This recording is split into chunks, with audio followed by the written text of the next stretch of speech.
Il y a énormément de femmes qui sous-estiment l'importance de la protéine dans leur programme alimentaire, alors que les protéines, c'est clairement l'ingrédient secret pour avoir un corps tonique et athlétique et perdre du gras.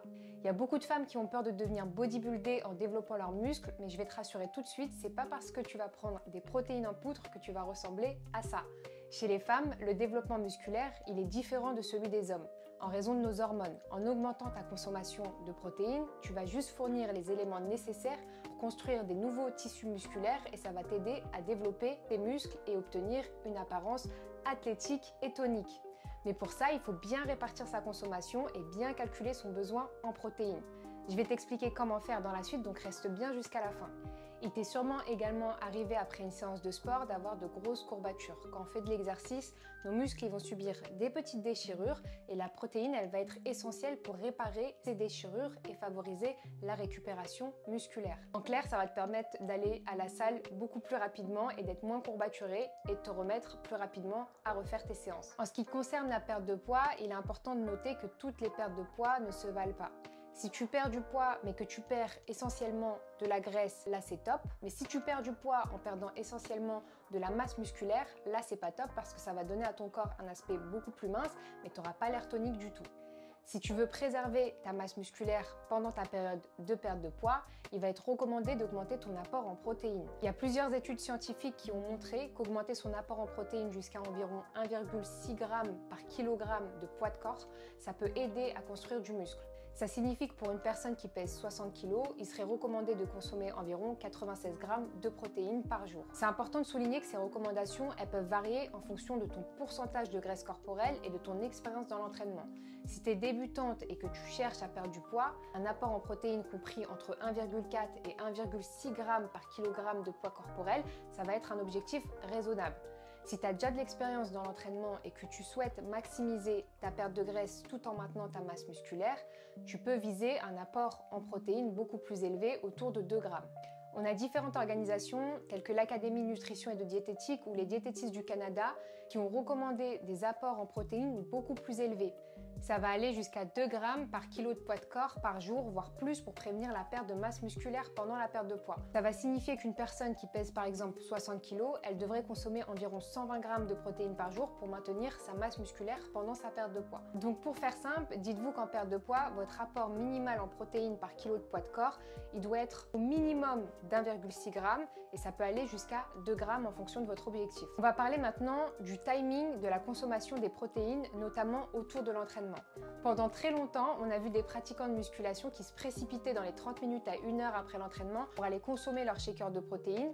On parlait à ce moment-là d'une fenêtre anabolique juste après l'entraînement. En gros, ce serait une période très courte après l'exercice où ton corps il serait extrêmement réceptif à la construction musculaire.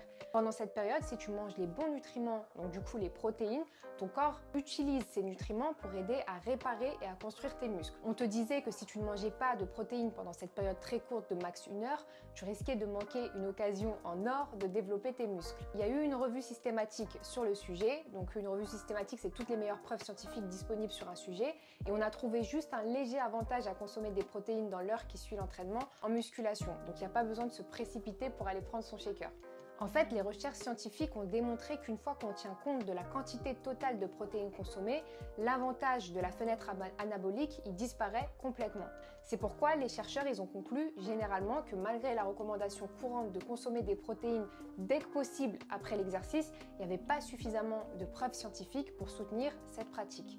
Donc l'option la plus sûre et la plus facile à mettre en place, ça va être de consommer environ 15 à 30 g de protéines 1 à 2 heures avant l'entraînement ou 1 à 2 heures après votre entraînement.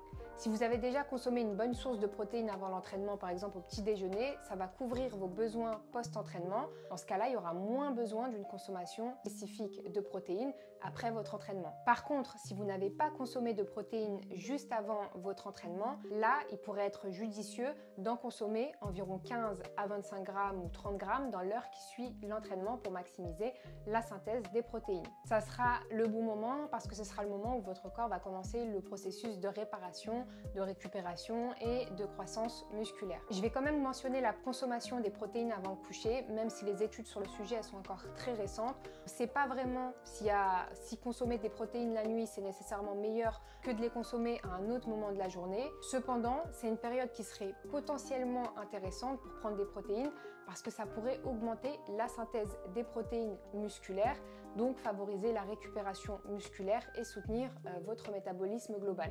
On va parler maintenant de la manière dont vous devez répartir votre apport total en protéines tout au long de la journée. La répartition des protéines, elle est moins importante que la quantité totale des protéines que vous consommez. Mais il y a quand même quelques conseils que je peux vous donner.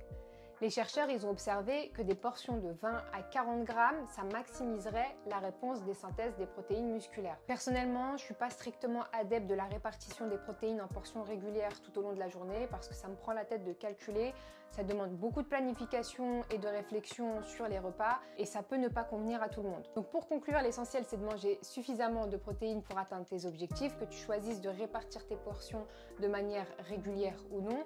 Tu peux également diversifier tes sources de protéines pour obtenir tous les acides aminés essentiels dont ton corps a besoin et assure-toi juste d'être au-dessus de 1,6 g par kilo de poids de corps. Donc voilà les champs, on n'oublie pas de s'abonner à la chaîne pour ne rien rater des conseils, on like la vidéo pour aider à soutenir la chaîne. Gros bisous